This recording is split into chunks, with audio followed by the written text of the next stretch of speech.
Today's gospel lesson is from Luke 9, verses 51 through 64. Jesus begins the journey to Jerusalem and teaches about discipleship.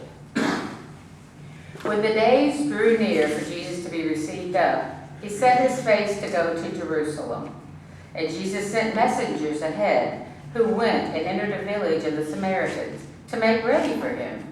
But the people would not receive him, because his face was set toward Jerusalem.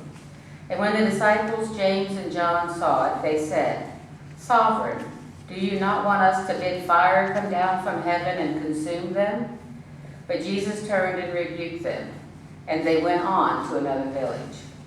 As they were going along the road, someone said to Jesus, "I will follow you wherever you go." And Jesus replied, "Foxes have holes and birds of the air have nests, but the human one has nowhere to lie down and sleep." To another Jesus said, "Follow me." But the answer came, "Sovereign, let me first go and bury my father." But Jesus said, "Leave the dead to bury their own dead. But as for you, go and proclaim the realm of God."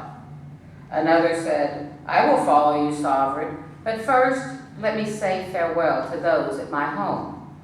Jesus replied, "No one who puts a hand to the plow and looks back is fit for the realm of God." May God add understanding to this reading of the gospel. Please join me singing the Gloria.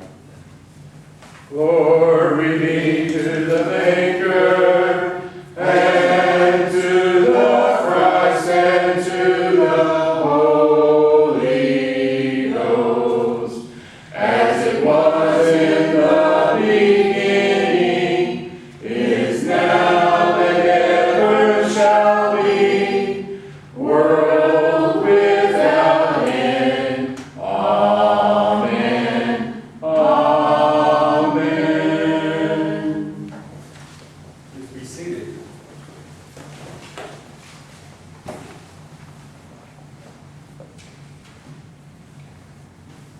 Wouldn't it be impressive to just be able to say, "Sovereign, do you want us to bid fire come down from heaven and consume them?"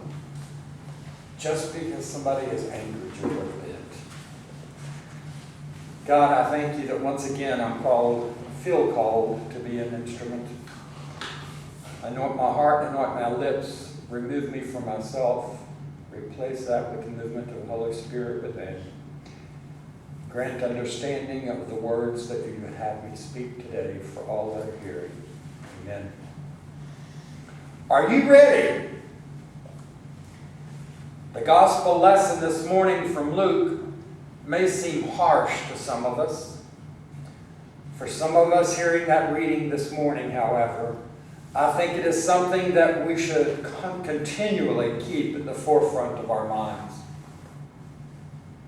We have the words of Jesus to three would-be followers.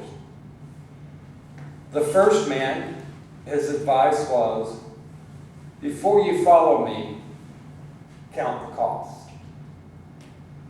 No one can ever say that they were induced to follow Jesus under false pretenses. Jesus paid people the compliment of pitching his demands so high that they cannot be higher. It may well be that we have done great harm to the church by letting people think that church membership need not make so very much difference. We ought to tell them that it should make all the difference in the world. We might have fewer people, but those who would be following and would have really pledged to Christ. Jesus' words to the second person sound harsh, but they need not be so. This is going to shake a lot of you. In all probability, the man's father was not dead, was not even near death. His saying most likely meant, "I will follow you after my father has died." An English official in the East tells of a brilliant young Arab who was offered a scholarship to Oxford or Cambridge. His answer was, I will take it after I have buried my father. At the time, his father was not much more than 40 years of age. The point Jesus was making is that in everything there is a crucial moment. If that moment is missed, the thing most likely will never be done at all. The man in the story had stirrings in his heart to get out of his spiritually dead surroundings. If he missed that opportunity, he would never get out. The psychologists tell us that every time we have a fine feeling and do not act on it, the less likely we are to act on it at all. The emotion becomes a substitute for the action. Take a simple example. Sometimes we feel like we would like to write a letter, perhaps of sympathy, of thanks, or congratulations. But if we put it off till tomorrow, it will in all likelihood never be written. Jesus urges us to act at once when our hearts are stirred.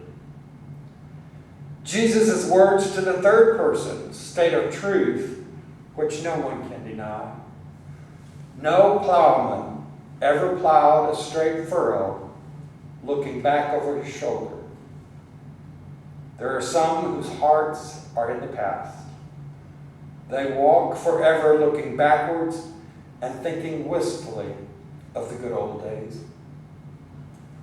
Watkinson, a great preacher, tells how one at the seaside, when he was with his little grandson, he met an old minister. The old man was very disgruntled, and to add to all of his trouble, he had a slight touch of sunstroke. The little boy had been listening and had not picked up quite right what was going on. And when they left the grumbling complaints of the old man, the young grandson looked towards Watkinson and said, "Granddad, I hope you never suffer from a sunset." The Christian marches on, not to the sunset, but marches on to the dawn. The watchword of the kingdom is not backwards, but forwards. To this man, Jesus did not say either follow or return. He said, "I accept no lukewarm service," and left the man to make his own decision. My question for us today is, are we ready to take that action with full commitment to the teachings and the works as outlined by that of a man named Jesus? When we see the things that are going on in our society, are we ready to take actions that we feel a stirring to do? Or are we more likely to put that off for another day, knowing that that other day may never materialize for us? Are we ready to speak out on behalf of those who are being bashed and battered by evil speech from other people? I confess to you that this week I've been very moved and very angered by the actions of our political leaders regarding the evil talk about Congresswoman Ilhan Omar from Minneapolis.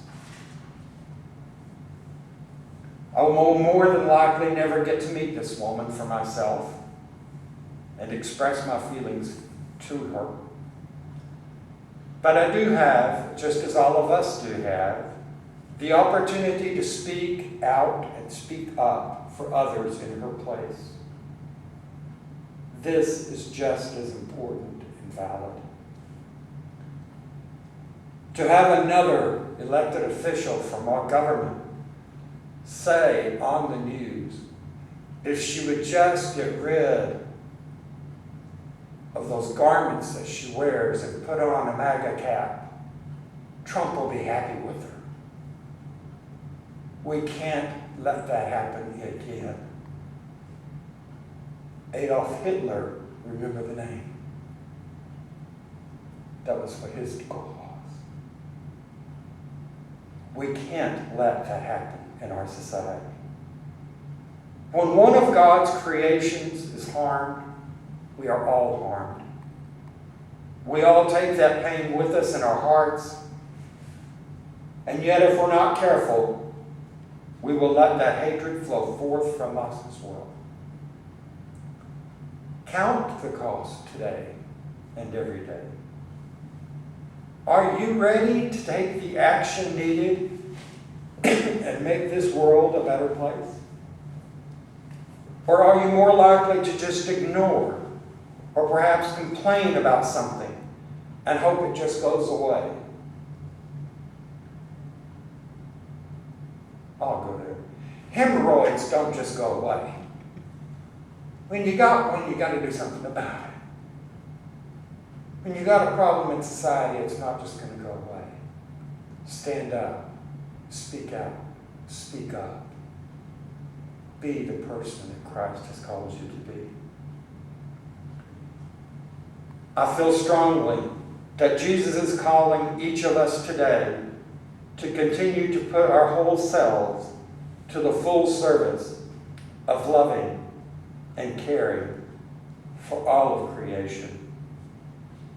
It may be the dog tied up at the park bench because they just want to abandon it. It may be the little lady across the street who can barely get to the dumpster to take her garbage out.